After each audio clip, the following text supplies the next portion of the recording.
Welcome to PaidToday, how to use the orders payment calculator.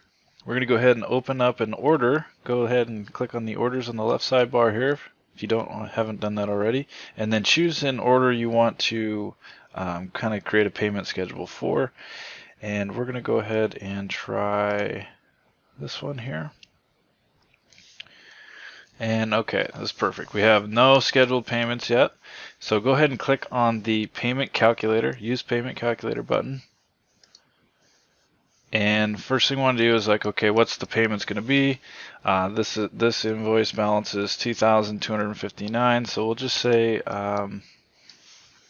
maybe I want it to be $200 a month, and I want the payment to process on the 15th of every month. So I'm going to choose the 15th of this month here, and then I'm going to use a stored payment method. I already have their card on file. If you don't, you can also add the card in right here. I'm just going to use the stored one, and then I'm going to go ahead and click compute. And what this is going to do is it's going to calculate a payment every month on the 15th all the way until the balance reaches zeros, and it's going to tell us how many payments that is. So we'll go ahead and click compute. And okay, so here's the preview, and the first one's going to run on 12/15, the second one's going to run on 1/15 for $200, and as we can see, the paid amount increases and the balance comes down. So on the last month here, the 12th payment, it's only 59 because that zeroes out our balance, because this invoice wasn't 2,200, right?